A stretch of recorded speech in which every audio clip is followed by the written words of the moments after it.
हर रात बिल्कुल 9:10 पर एक लड़की एक मुर्दे को घर छोड़ रही थी। उसे पता नहीं था कि वो मर चुका है। वो उससे बातें करती, वो उसका इंतज़ार करती, वो उसकी आवाज़ सुनती, बिल्कुल अपने बगल में। और सबसे डरावनी बात, उसने कभी पैसेंजर सीट की तरफ नहीं देखा। एंड तक बने रहिए, क्योंकि लास्ट सीन के बाद आज रात आप भी अपनी कार का मिरर चेक करेंगे। हर रात बिल्कुल 9:10 पर नैना ऑफिस पार्किंग से निकलती और सिक्योरिटी गेट के पास गाड़ी रोककर वेट करती। इंजन चालू, एसी लो और नज़र साइड मिरर पर।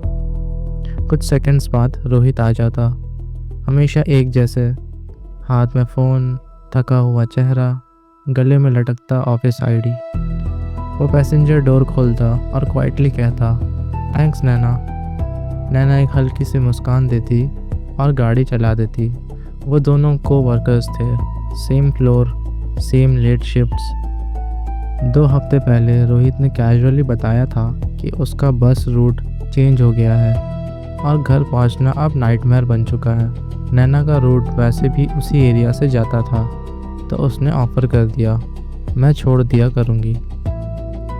उस दिन के बाद हर रात एक जैसी थी, खामोशी, सिर्फ रोड की आवाज़ और कभी कभी ट्रैफिक पर एक आधा कमेंट। रोहित ज़्यादा बोलता नहीं था, और जब भी बोलता उसकी आवाज़ धीमी होती, जैसे कहीं दूर से आ रही हो। शुरू में नैना ने सोचा इंट्रोवर्टेड होगा। 15वीं रात कुछ अलग लगा। रोहित रोज़ की तरह बैठा, लेकिन जब नैना ने रिवर्स लेते वक्त साइड मिरर देखा, उसकी स्पाइन में ठंडक दौड़ गई। उसका रिफ्लेक्शन फीका था, जैसे रोशनी उसे पूरी तरह छू नहीं पा रही हो। सब ठीक है? नैना ने पूछा। रोहित ने धीरे से चेहरा घुमाया, उनकी आंखें मिली। नैना का सीना भारी हो गया। हाँ, रोहित बोला, बस थक गया हूँ।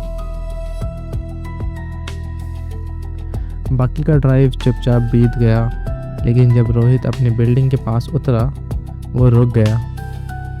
नैना, बिना सवाल पूछे छोड़ने के लिए थैंक्स। नैना कुछ कह पाती उससे पहले ही डोर बंद हो गया और रोहित अंधेरे में कहीं गायब हो गया। उस रात नैना सो नहीं पाई। अगली सुबह ऑफिस में कॉफ़ी मशीन के पास बहुत ट्रैजिक एक्सीडेंट था।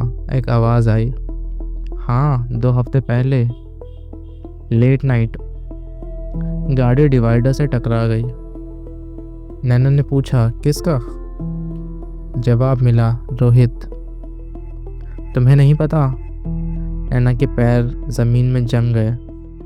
ये पॉसिबल नहीं है। He died on the spot. दूसरी आवाज़ आई। HR ने मेल भी भेजा था।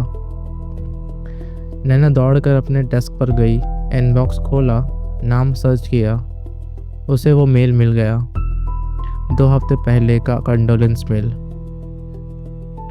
2 हफ्ते से वो हर रात रोहित को घर छोड़ रही थी। उस शाम नैना खुद को समझाती रही, स्ट्रेस है, हेलुसिनेशन है, कोइंसिडेंस है। उसने गाड़ी अनलॉक की और बैठ गई। 9:10 पैसेंजर डोर खुल गया। नैना चीख पड़ी। सीट खाली थी। डोर अपने आप बंद हो गया।